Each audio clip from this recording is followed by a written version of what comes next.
भैया। कौन भैया? किसके भैया? कौन हो तुम? भाभी मैं आपका देवर सनी। आपने पहचाना नहीं मुझे? देवर? कौन देवर? हमारा कोई देवर नहीं है। भाभी आप किस तरीके से बात कर रही हैं? मैं मानता हूँ कि कुछ सालों से मैं आप लोगों से मिला नहीं, तो क्या आप मुझे ही भूल गई? भैया आप समझाइए ना भाभी को।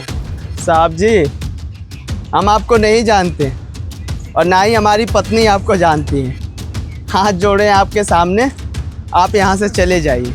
शायद आपको गलतफहमी हो रही होगी, आप हमसे कभी मिले ही नहीं और आपका भैया हम नहीं हो सकते। आप तो सूट बूट में हैं, बड़े आदमी हैं, आप जाइए यहाँ से। भैया आप मुझे नहीं जानते?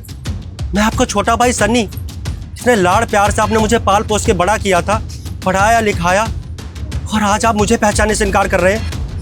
भैया ऐसा मत करिए, अगर आप ऐसे करेंगे तो मैं टूट जाऊंगा।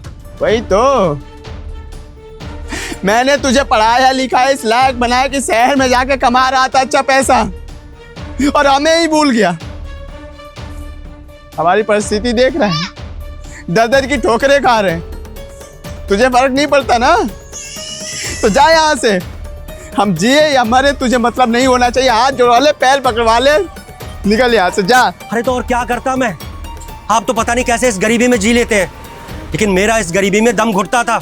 मेरे सारे दोस्त पैसे कमाते हैं शहर में रहकर। मैं इस गरीबी से निकलकर अपनी जिंदगी बनाना चाहता था, पैसे कमाना चाहता था, बस इसलिए निकल कर गया था यहाँ से। तो और मैं क्या करता? और आप मुझसे कह रहे हैं कि मैंने आप लोगों की जिंदगी खराब कर दी है। भैया छोड़िए ना ये सब, हम इतने सालों बाद आया हूँ, ऐसा तो मत बोलिए भाभी। अरे अगर तुम बड़ा आदमी बनने शहर गए थे तो अब क्यों आए हो वापस? क्या लेने आए हो? अपनी सारी जमीन भी बेचकर चले गए, उससे शांति नहीं मिली तो आ गए हम लोगों के सुखी जीवन में आग लगाने।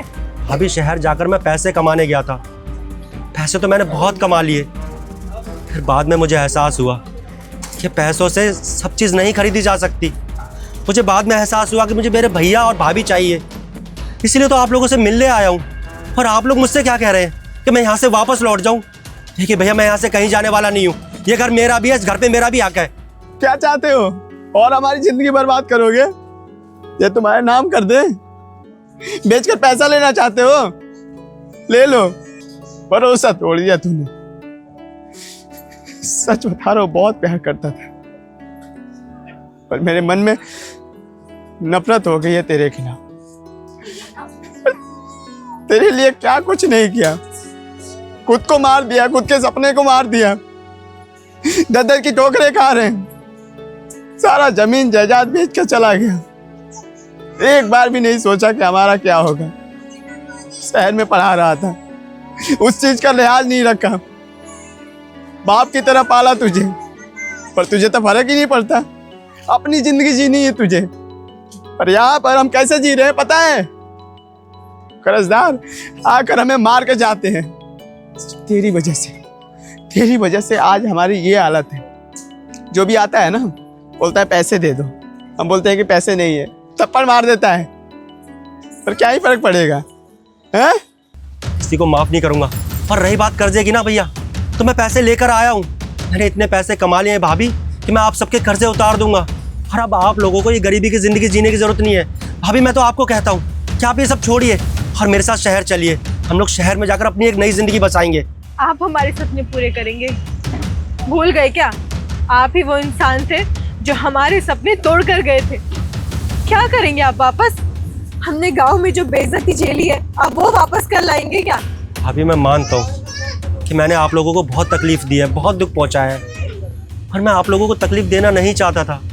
मैं तो बस अपनी ज़िंदगी संवारना चाहता था, पैसे कमाना चाहता था, शहर जाकर कुछ बनना चाहता था, अपने सपने सच करना चाहता था। भाभी बस बहुत हो गया, हाथ जुड़वा लो। सच में चले जाओ यहाँ से, नहीं रहना है तुम्हारे साथ। अगर और भी है हमारी बेइज्जती देखनी है ना, तो वहां पर जाके खड़े हो जाओ और देखना 5 मिनट के बाद कोई आएगा, थप्पड़ मारेगा, तमाशा बनेगा, यहाँ पर हमारी इज्जत जाएगी। देख लेना और अच्छे से देखने के बाद फिर चले जाना। बकवास करे जा रहे हो, कब से बोले जा रहे हो? चाहिए तो ले लो ना, जमीन जायदाद जो भी बचा हुआ है ले लो, हमें बेच दो, पैसे ले लो। भैया मुझे नहीं पता था कि आप लोग इतनी तकलीफ में, पर यहाँ से जाना मेरी मजबूरी थी भैया। मैं इस गरीबी के दलदल से आप दोनों को बाहर निकालना चाहता हूँ। और ऐसा नहीं है कि आप लोगों की कभी मुझे याद नहीं आई। हर पल हर घड़ी आप लोगों की चिंता सताती रहती थी मुझे। मैं मानता हूँ कि आज मैंने पैसे कमा लिए, गाड़ी खरीद ली है, लेकिन ये गाड़ी, ये पैसा, ये धन दौलत किस काम के जब मेरे भैया भाभी मेरे साथ नहीं है? तो मैं क्या करूँगा इन सब का? याद आती थी साहब जी, ये बहाने बनाना बंद करो। सब नाटक समझ रहा हूँ। अगर इतनी याद आती थी तो कभी आए क्यों नहीं मिलने के लिए? बोलो ना। भैया अब अगर मैं आप लोगों को कुछ भी कहूँगा तो आपको झूठी लगेगा। आपको लगेगा कि मैं बहाने मार रहा हूँ। भैया ऐसी कोई घड़ी नहीं थी जिस समय मैंने आप लोगों को फ़ोन करने की नहीं सोची। और मैंने आप लोगों को फ़ोन सिर्फ इसलिए नहीं किया क्योंकि मैं आप लोगों की आवाज़ सुनकर टूट जाता और मैं वो सब छोड़कर आप लोगों के पास चला आता। भैया मैंने बहुत बड़े बड़े सपने देखे थे, बस इसीलिए सोचा कि थोड़े दिन और मैं कुछ बन जाऊं, अपने पैरों पे खड़ा हो जाऊं, फिर आप लोगों को आकर सरप्राइज दूंगा, आप लोगों की सारी परेशानी दूर कर दूंगा। भैया बस ये सोच कर रह गया, भैया ये सोच कर रह गया।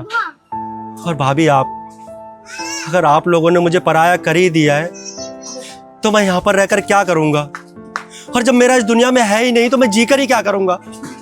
मैं चला जाता हूँ यहाँ से और जाकर अपने आप को कुछ कर लेता हूँ। देवर जी, ये क्या नाप शनाप बक रहे हैं आप? पागल हो गया तू? मरने जा रहा है? प्यार करते हैं तुझसे। तुझे नहीं समझ में आ रहा कि तेरे ना होने के बाद हमारी जिंदगी कैसी होगी?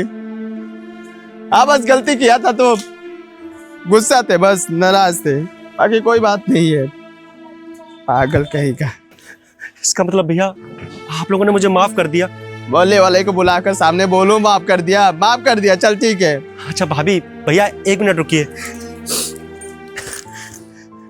ये देखिए भाभी, कितने सारे पैसे लाए हूं आप लोगों के लिए, लीजिए। भैया बोलिए ना भाभी को। भाभी ये पैसे रखिए और इन पैसों से जिसके कर्जे हैं ना, हम वो सब कर्जे चुका देंगे। अच्छा चल, ये सब ठीक है, पर ये बता, इतने सालों में एक बार कॉल करना भी सही नहीं समझा? भैया मुझे माफ़ कर दीजिए, बस सर पर ना पैसे कमाने की धुन लगी हुई थी। बस पैसे कमाकर आप लोगों के पास आना चाहता था, इसलिए थोड़ी सी देर लग गई भैया, इसलिए आपको फ़ोन नहीं कर पाया। छोड़ ये सब, अंदर आ कुछ खा ले। हाँ भैया आऊँगा अंदर, बस मुझे 5 मिनट दीजिए। अरे देवर जी, आप जब से आए हैं ना बैठे हैं ना आपने पानी पिया है, कम से कम पानी तो पीते हुए जाइए। भाभी पानी नहीं, अब तो आपके हाथ का खाना खाना है। बहुत साल हो गई हैं, आपके हाथ का बना हुआ टेस्टी खाना नहीं मिला है मुझे। अच्छा भैया आप ये सामान रखिए और मुझे 5 मिनट दीजिए, मैं अपनी भतीजी के लिए कुछ अच्छा सा लेकर आता हूँ। भाभी। लगता है अब हमारे अच्छे दिन शुरू हो गए हैं। अब हम आपका बड़े से बड़े अस्पताल में इलाज करवा पाएंगे और हमारी बच्ची भी बहुत ही अच्छे स्कूल में दाखिल हो जाएगी। सही कह रही हूँ, जितना बुरा समय था वो शायद बीत गया। अब मेरा इलाज भी हो जाएगा और खाने के लिए तरसना भी नहीं पड़ेगा। खैर ये सब छोड़ो, अपने देवर के लिए कुछ खाना अच्छा सा बनाओ। जी, आज देवर जी के लिए उनका मनपसंद खाना बनाओ।